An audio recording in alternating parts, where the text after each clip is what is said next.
Lalakad po tayo ngayon papuntang Quiapo Church.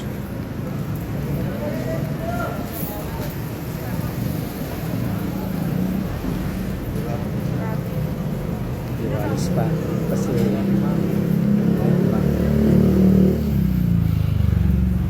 9 o'clock pa lang.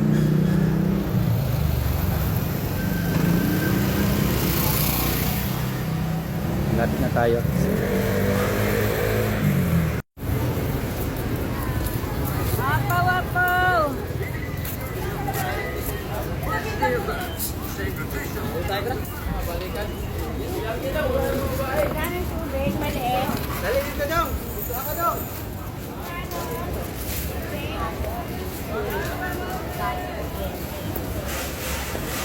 Maraming mga paninda rito na religious images. Ito sila.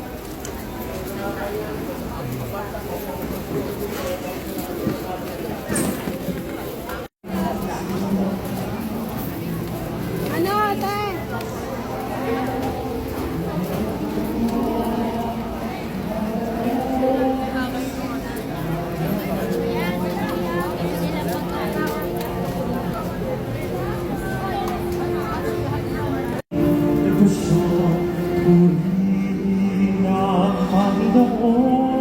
Dito na po tayo sa Quiapo Church.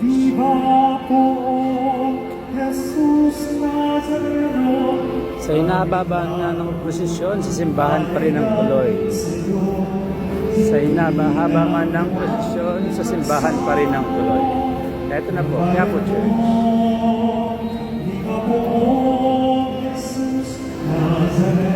Ang tao. Friday po kasi ngayon, kaya maraming liboto. Ganda. Amen. Sumainyo ang Panginoon. At sumaiwi.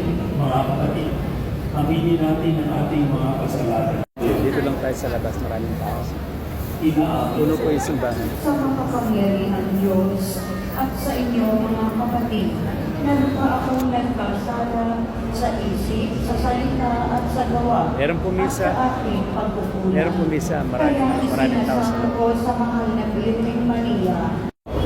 Kami nawari maging dapating maputungan kasama niya sa kalangitan sa pamamagitan ng Hesus Kristo kasama ng Espiritu Santo magpa sa walang hanggan. Amen. Meron po misa ngayon. Meron po mas. Pagbasa mula sa aklat ni Propeta Jeremias.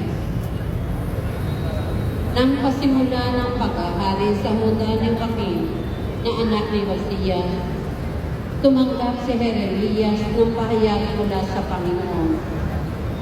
Tumayo ka sa bulwagan ng templo at magsalita ka sa mga naninira. Ang parusang inihahandaan sa kanila dahil sa masasamang ginagawa nila.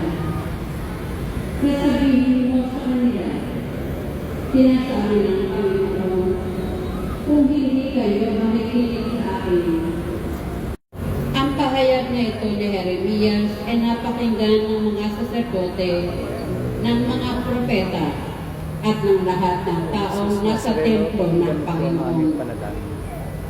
Pagkatapos niya magsalita, si Jeremias ay dinakip nila. Dapat kang mamatay. Bakit nagpahayag ka sa pangalan ng Panginoon na matutulad sa silo ang templo ito at mabawasak ang lungsod at walang matitirang sinuman? At siya ay dahilan sa dakilang pag-ibig sa akin ng iyong pangako, pagtupod ay sundin. Panginoon, iyong Pagkatapos po natin mag-visit dito sa Quiapo Church. Maraming tao. God bless everyone.